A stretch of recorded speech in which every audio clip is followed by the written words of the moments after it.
Todo mundo fala sobre o estoicismo. É a filosofia da moda. Você abre o YouTube, é estoicismo pra cá, estoicismo pra lá, todo mundo comentando sobre o tal do estoicismo. E uma das dúvidas principais das pessoas é o porquê essa filosofia ganhou tanta representação, principalmente na internet e entre os jovens.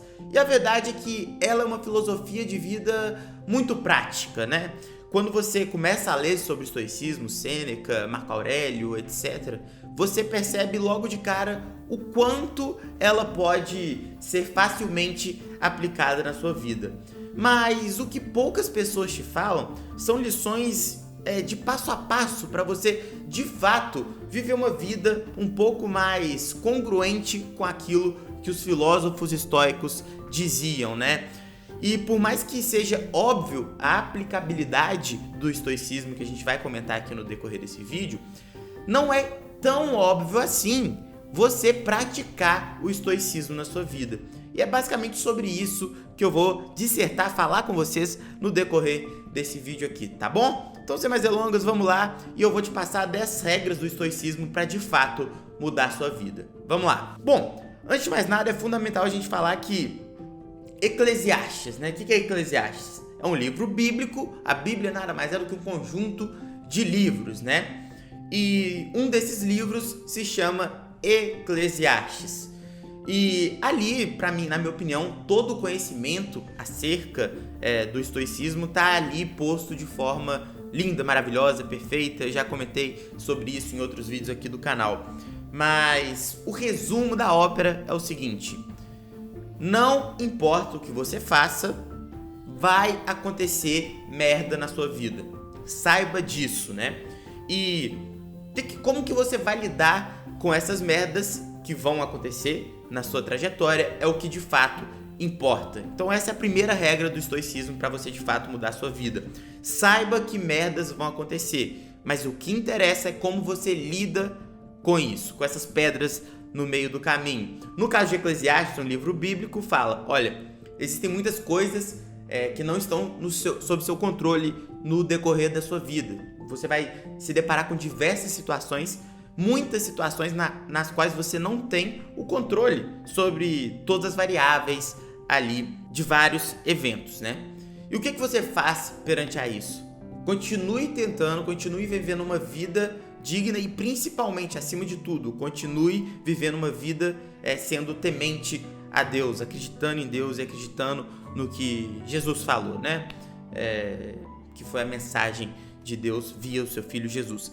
Então, assim, toda a base que a gente vê do estoicismo, a gente vê em Eclesiastes, que é justamente o seguinte: não tem porquê eu ficar calculando, fazendo planos sobre coisas que eu não tenho a mínima certeza e não tenho o mínimo controle sobre aquilo. Então não tem por que eu ficar o tal do sofrimento por antecipação acerca de fatos que eu não tenho controle nenhum.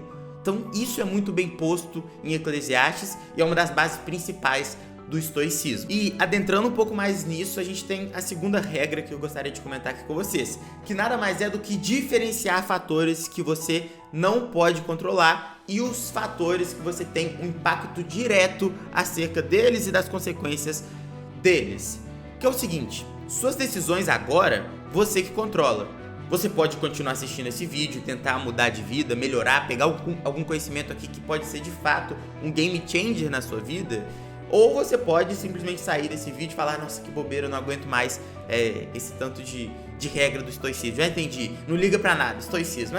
Você tem essas duas opções aqui na sua frente, quem decide é justamente você. Eu vou fazer um esforço para aprender ou não?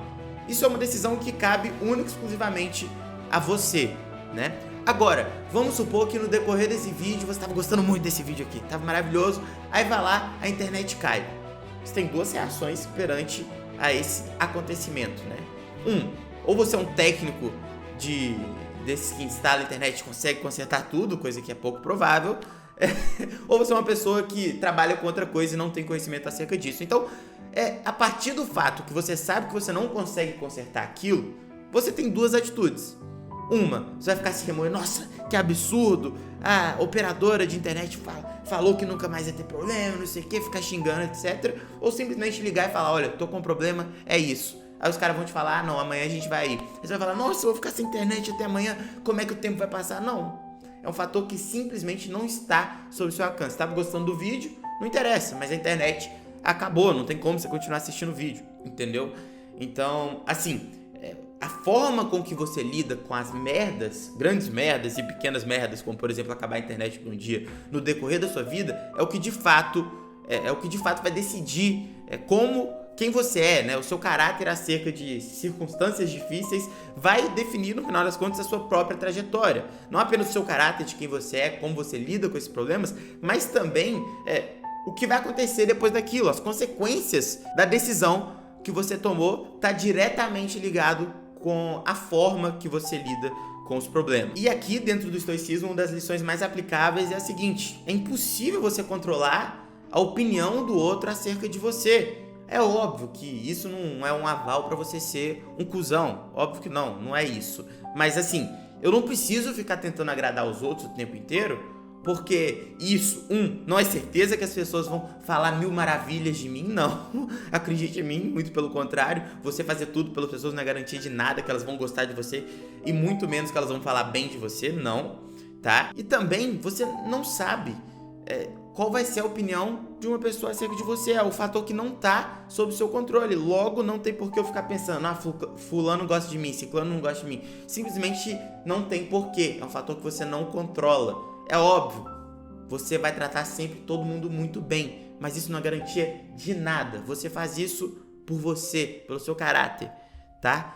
E não para que os outros gostem de você. Você faz isso porque você tem que ser assim, você tem que ser uma pessoa agradável. Ninguém gosta daquela pessoa desagradável, chata, arrogante, ninguém gosta disso. Mas você é uma pessoa agradável por você mesmo, e não porque as pessoas vão começar a falar bem de você e vão te achar o máximo. Não vai por esse caminho não, pode confiar em mim, porque não é certeza de nada.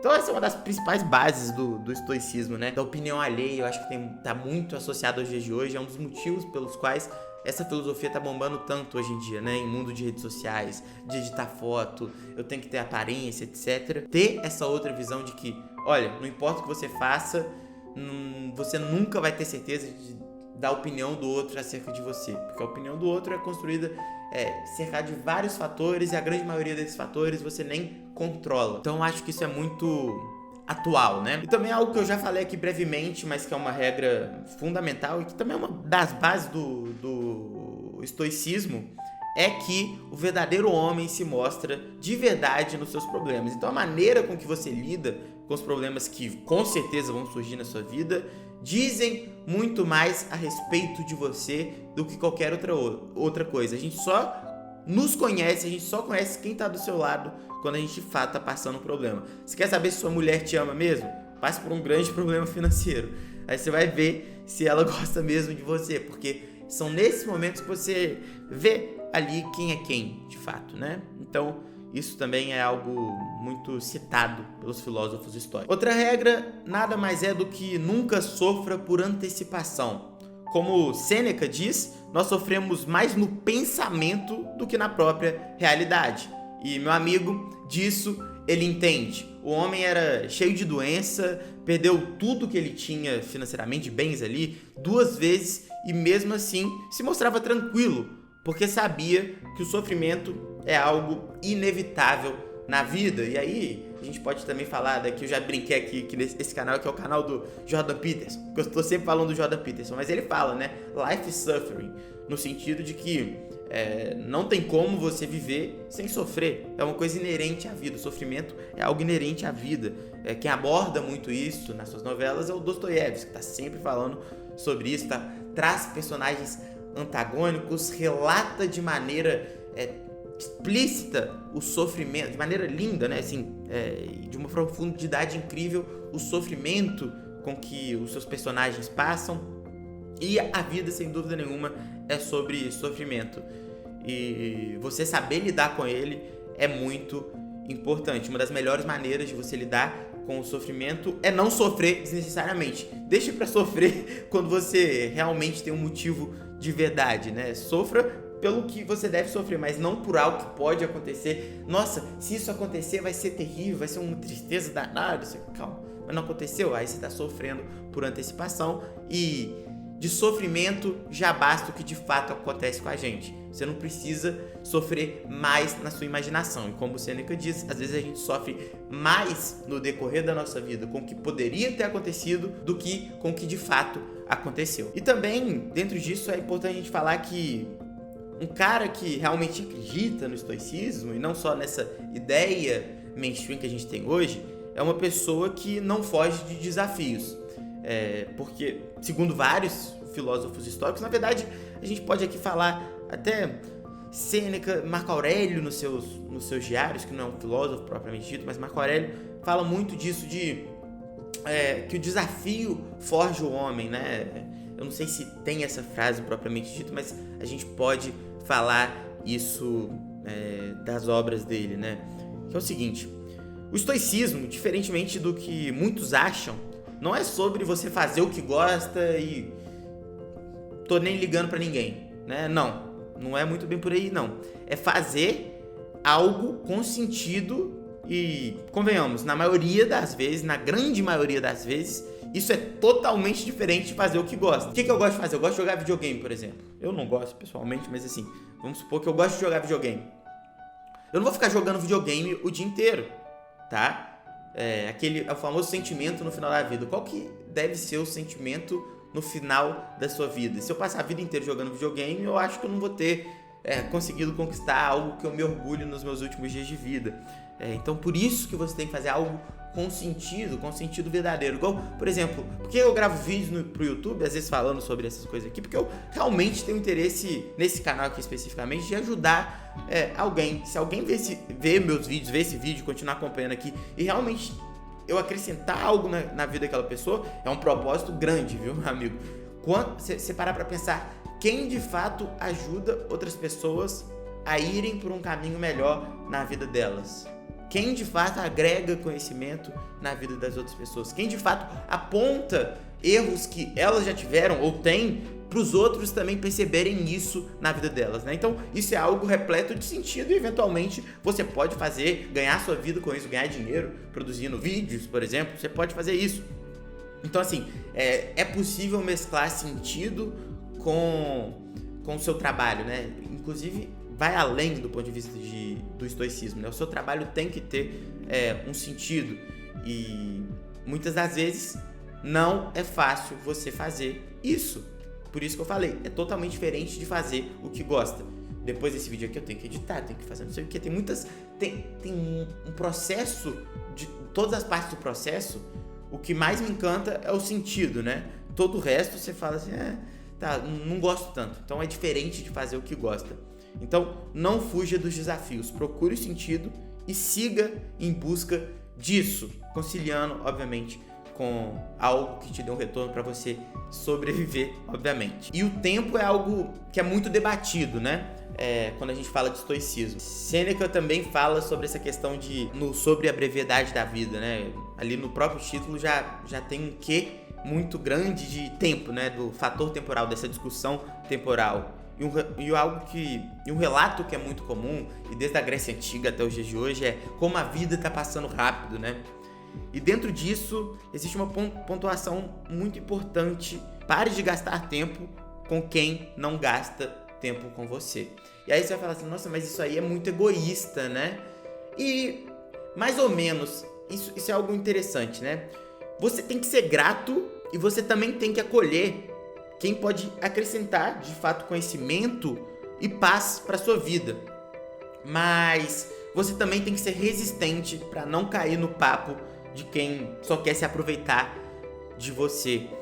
E não é porque você, de fato, você tem que ser uma pessoa solista, aberta, boa no final das contas. Mas isso não quer dizer que você tem que ficar tentando a todo custo ajudar quem não quer ser ajudado, tá? E é algo difícil de ser dito, mas é a grande verdade. Às vezes você tem um familiar que você gosta muito, mas não quer ser ajudado. Às vezes você tem um amigo que você já foi muito amigo, mas não quer ser ajudado.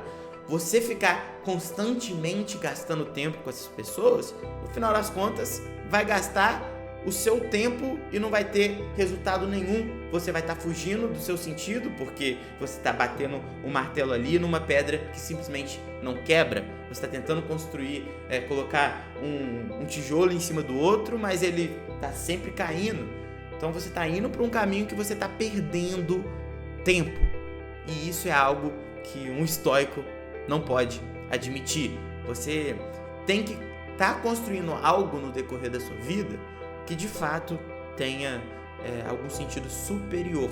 E você gastar o seu tempo com pessoas nas quais não querem o seu tempo de verdade não é uma boa escolha. E quando a gente está falando sobre estoicismo, uma outra coisa que acaba fazendo com que ele seja tão atual também é a maneira com que os estoicos lidam com a ansiedade. Atualmente eu acho que a gente tem um topo de ansiedade, pelo menos desde o que é possível mensurar, as formas de mensurar isso, que é algo complexo de ser mensurado, mas ansiedade faz uma curva bem quase que exponencial mesmo, né?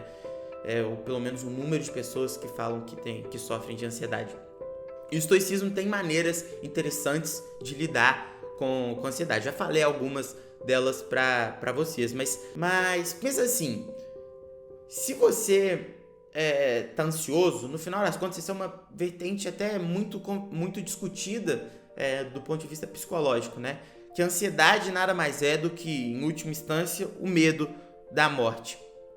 E os estoicos, eles têm uma resposta para isso, que é: não fique ansioso para a morte e nem tema ela. A maior parte, se você parar para ver friamente, a maior parte da morte, ela já se foi. O tempo que passou pertence à própria morte. Porque, pensa no seguinte, o que passou, passou. A música, o que passou, de fato passou. Então, ela já não pertence, já não é uma variável que eu consigo mudar. Então, existem dois tipos principais de ansiedade, né? Ansiedade pré e ansiedade pós. Ansiedade pré, o que passou? Então, fui numa reunião. Nossa, será que essa reunião saiu bem? Nossa, mas eu dei um vexame ali, eu falei de uma coisa, mas que não era uma coisa. Nossa, mas será que aquele cara daquela outra empresa gostou de mim? Nossa senhora, isso aí é uma ansiedade pré, né? Esse debate que vai acabar gerando ansiedade do que aconteceu. Pós, perdão, uma ansiedade pós, do que já aconteceu. Mas também existe a ansiedade pré, que aí tem muito a ver com esse medo da morte, que é: e se tal coisa acontecer? Mas aí eu vou fazer tal coisa? Mas e aquela viagem? Será que essa viagem vai ser boa? Mas e se amanhã atrasar? Mas e se não sei o quê? Então existem esses dois grandes grupos de ansiedade. E a parte de trás é algo que você... Se o futuro você tem pouco controle acerca dele, imagina o que já passou, né? Então acho que isso é um conhecimento estoico que é importante. Apesar de ir contra algumas ideias que também eu acredito bastante, não ir contra, mas ser um pouco conflitante, por enquanto a gente pode falar assim, já que é um vídeo sobre estoicismo e de qualquer forma essa base é uma lição importante. E se eu pudesse definir o estoicismo, algumas regras básicas do estoicismo em palavras, eu falaria que é justiça, honestidade, autocontrole e coragem. Acho que o estoico, ele tem que ser uma pessoa com senso de justiça grande, porque ele não pode abdicar da própria honra, do próprio conjunto de diretrizes para a vida, que também é conhecido como moral, não pode abdicar disso em troca de benefícios materiais. A própria vida de Sêneca ilustra bem isso. Ao mesmo tempo, você seguindo essa mesma vertente, você também não pode abdicar da sua honestidade por nada. Falar a verdade é um caminho muito importante para os estoicos, porque isso evita confusão, isso evita ansiedade, isso te coloca mais próximo de sentido, né? Ter autocontrole é justamente aquela parte, esse segundo conjunto de palavras, autocontrole e coragem, diz justamente a respeito de como você lida com os problemas. Para você lidar com um grande problema na sua vida, você vai ter que ter coragem, e depois que você tem coragem para combater algo, para passar por cima de algo, você acaba também tendo que ter esse autocontrole para conseguir de fato ultrapassar esses problemas. Ainda acerca de tempo, né? Lembrando sempre que o estoicismo é uma vertente filosófica que discute muito sobre o tempo, né? E uma das lições importantes é você não se abalar com o presente e nem ter medo do futuro. Então, coragem para o presente, autocontrole para o presente e e não ficar com aquelas ideias de sofrimento antecipado acerca do futuro, que justamente, o que é o medo, né? E eu tenho medo de cobra. E se aquela cobra me picar? Nossa, mas deve morrer de cobra. Nossa, credo, olha aquela língua peçonhenta e tal. Nada mais é do que um pensamento repetitivo. O medo nada mais é do que um pensamento repetitivo. Avião, tenho medo de avião. Se esse avião cair, ninguém nunca mais vai ter sinal de mim. E se meu celular não pegar e não sei o que, eu vou ficar perdido. E se eu descer lá embaixo, nossa, eu vou morrer porque os tigres vão me matar. Nossa, imagina a morte do avião. E aí vai, né? E aí vai. Você vai alimentando isso. Então, no final das contas, você ter coragem é um caminho importante para você se livrar de uma fobia. É por isso que tantos psicólogos, principalmente psicólogos cognitivos comportamentais, falam: olha, eu tenho uma fobia social. Qual que é uma maneira de você lidar com a fobia social? Vai lá e cumprimenta as pessoas. Vai numa roda e fala: prazer, eu sou o Gustavo. Por quê? Você vai ver que sua mão não caiu, não aconteceu nada, ninguém te deu um tapa na cara, etc. Então, fazendo, você cria coragem de fazer e, por consequência, você acaba superando esse medo, essa fobia. Algo que eu acrescentaria aí em cima disso é que é importante você ser grato por ter passado pelos momentos difíceis da sua vida e fazer jus a isso. Sabendo o que você passou lá atrás, te construiu hoje. Então você tem que ser grato por todos os problemas que já aconteceram com você, porque isso te moldou para conseguir passar por problemas ainda maiores, né? E isso é algo bem complexo de ser feito, tá? Você não fica muito satisfeito. Naturalmente você não fica muito satisfeito quando algo ruim acontece com você. E nem deve. Mas depois você tem que olhar pra trás e falar assim: consegui superar isso. Consegui superar isso e vou ter a coragem pra continuar superando qualquer problema que aparecer pela minha frente. E lembre-se, qualquer atitude sua pode ser a sua última atitude. Então também faça jus a isso. Nunca tome atitudes nas quais se você, depois dessa atitude, acabar morrendo logo em seguida, você vai querer que isso tenha sido a última coisa que você fez? Então aí entra em várias coisas. Você aceitaria suborno se essa fosse a última coisa que você faria na sua vida? Provavelmente não. Você morreria em desgraça. Então muitas pessoas que aceitariam, talvez com essa reflexão, deixassem de aceitar. Tá? Obviamente que isso foi um exemplo um pouco exagerado, mas nunca faça algo no qual você não gostaria que aquilo seja a sua última atitude. Então, eu não quero jogar um lixo no chão e depois eu morrer. Tipo assim, não é uma maneira... Qual foi a última coisa que o cara fez? Ah, não, ele foi visto jogando uma lata de Coca-Cola na rua. Pô, não, né? Imagina o Jornal Nacional, poucos segundos antes de ser assaltado, ele joga uma lata no chão. Pô, que merda, né? Então, assim, sempre tome cuidado com as suas atitudes e tenha sempre atitudes nas quais sejam compatíveis com as suas diretrizes de vida, tá? Sempre. Porque essa, de fato, pode ser sua última atitude. Qualquer coisa pode ser sua última atitude. Essa é uma reflexão também muito interessante do estoicismo. E um bônus aqui que eu gostaria de trazer para vocês é o seguinte. E acho que vocês perceberam isso no decorrer do vídeo, mas é que sempre esteja pronto para deixar qualquer coisa para trás. Sempre tenha coragem de seguir por um novo caminho. Por quê? Porque você nunca vai seguir algo com propósito, com significado, se você não tiver a coragem de tomar essa decisão em primeiro lugar. Então não é algo irracional. Nossa, eu tive uma ideia, eu vou sair do meu emprego amanhã. Não é isso. Mas pense e execute, né? Não deixa todos os projetos da sua vida guardados numa gaveta, porque talvez você não queira morrer no emprego que você está hoje, e se você olhar para trás hoje, você teria orgulho da vida na qual você viveu? Isso é uma pergunta interessante para você estar sempre se fazendo. Então é isso, gente. Se você gostou desse vídeo, você pode se inscrever aqui se você for ver os vídeos aqui do canal e clicar no sininho para não perder as atualizações. Eu quero realmente criar uma comunidade, ajudar pelo menos uma pessoa de verdade, tá? Então é isso. Um abraço. Até o próximo.